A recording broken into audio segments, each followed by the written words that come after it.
Los partidos, por ejemplo, cuando en 2001 se sancionaron en Venezuela 49 leyes de reforma indispensables, una que prohibía la pesca de arrastre más cerca de las 3 o las 6 millas de mínimo, otro que limitaba el latifundio, etcétera, etcétera, decretaron que esas leyes no existían, es decir, suplantaron al poder legislativo. Inmediatamente, además de suplantar al poder legislativo, decidieron además que el gobierno mismo no existía y que debía ser sustituido por un gobierno de transición, y empezó una campaña mediática total. Y para forzar esta transición se empezó una prédica continua del golpe de Estado, la guerra civil y el magnicidio. Esto les parecerá poco creíble, pero les voy a leer a ustedes una serie de partes del libro, son divertidísimas si no fueran tan trágicas. Lo cierto es que el 11 de abril, el gremio patronal de Venezuela, los patronos ya como actores políticos directos, pero los medios no son instrumentos de ellos, decretaron unos días antes un paro. A través de los medios desviaron una manifestación hacia el Palacio de Miraflores, hubo disparos de francotiradores. Entonces, en función de esto, los medios primero divulgaron un pronunciamiento militar diciendo que había una sublevación. 2, falsificaron la situación diciendo que las personas que se defendían de los disparos eran los victimarios.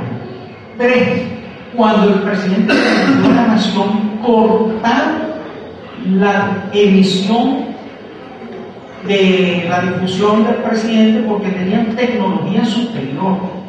Curso a la parte de un tratado sobre el golpe de Estado, dice que el golpe de Estado consiste en cortar la comunicación. Este fue el primer golpe de Estado virtual, informático del mundo. Eso lo había predicho Humberto Eco. Dice, si algún golpe va a existir, va a ser un golpe mediático. Este lo fue.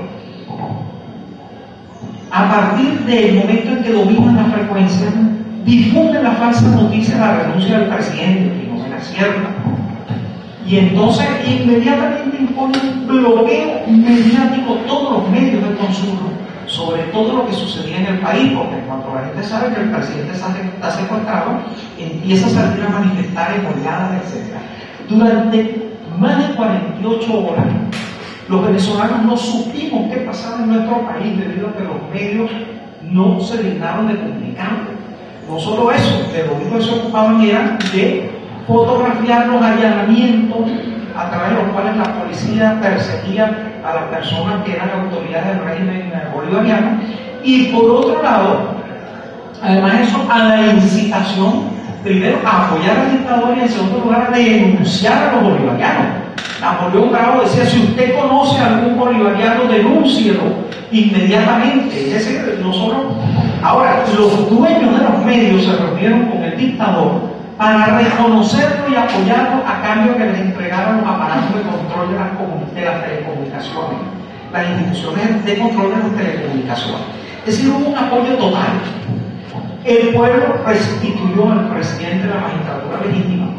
Cosa sorprendente, no hubo ni un medio cerrado por su actuación. Todos los dirigentes de los medios firmaron el acta de la dictadura. Esto ya de por sí es un delito de terrorismo de Estado.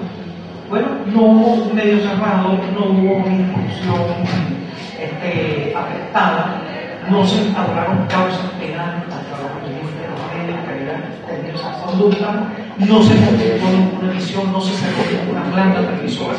El presidente, por el contrario, llamó a que se respetaran siempre por Dios de reflexión.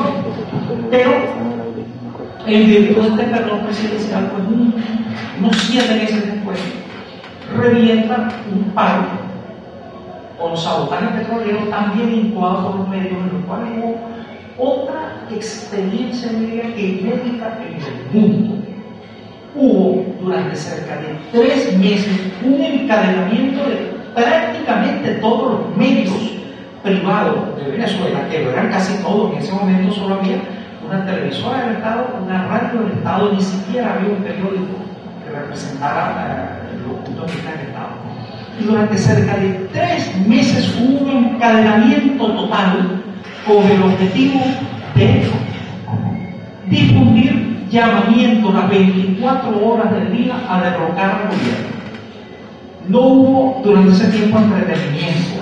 no hubo durante ese tiempo programas culturales, no hubo ni siquiera comerciales.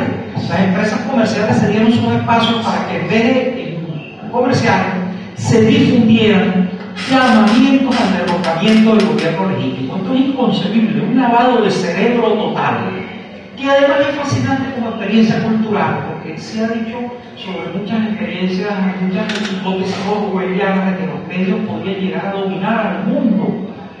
Resulta que ese supuesto paro decretado por los patronos se disolvió por sí mismo. Se disolvió por sí mismo, los medios de comunicación fueron retirando su cuestión y fracasó. Fíjense ustedes cómo los medios pueden inventar tranquilamente durante casi 3 meses un operativo de desestabilización, de derrocamiento de un gobierno legítimo. Ahora, una vez más se preguntaron qué hizo el gobierno bolivariano, cerró algún medio, sancionó a algunos periodistas y incautó misiones. No hubo una sola medida, se dejó que toda aquella tormenta se fuera disolviendo en sí misma, a pesar de que le causó daños al país, que algunos han estimado más de 5.000 millones de dólares y otros en cerca de 15.000 millones de dólares. Ahora, ¿les parece a ustedes tonto que puede ser exagerado? Lo grave es que junto con esto, para animar la cuestión política, había llamamientos continuos a la guerra civil. Bien, tengo aquí una pequeña antología de estos textos que serían increíbles que en cualquier país civilizado que se difundiera esto. Fíjense ustedes, por ejemplo,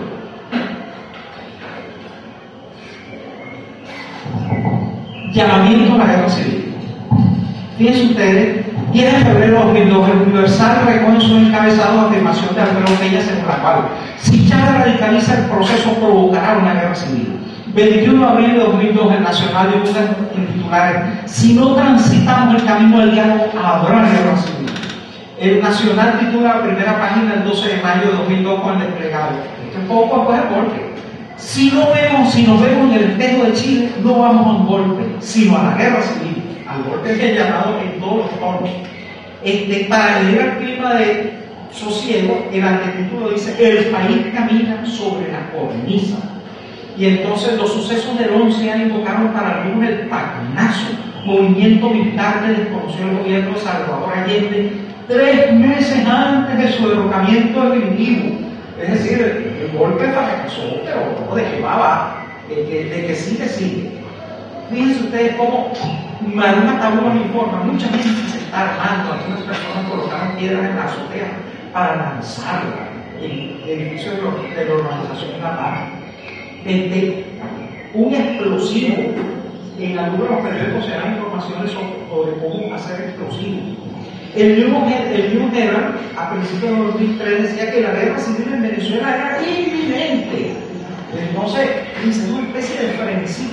Tiene que haber guerra civil. Incluso a principios de 2002 sacaron una crónica que se siempre en las transmisiones en principio de 2002, decía los babalaos anuncian guerra civil. Los babalaos, como ustedes saben, son los sacerdotes de la santería cubana. Hasta la pobre santería cubana la metieron de promotora de una guerra civil en Venezuela.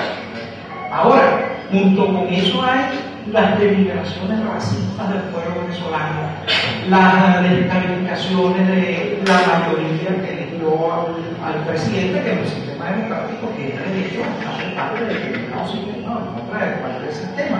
Entonces, todo eso acompañado de los insultos a los chavistas, fíjense ustedes. Bueno, tras el golpe del 11 de abril, José Gregorio Vázquez, el secretario del dictador Carbona, registra del defensor del pueblo Germán Mundaray, nos reclamó el hecho de que nosotros nos veíamos a ellos como unos monos, que esos cacerolazos eran una cosa odiosa, etc. Entonces, esta es una cita, son los bolivarianos verdaderos mandas de mercenarios, terroristas.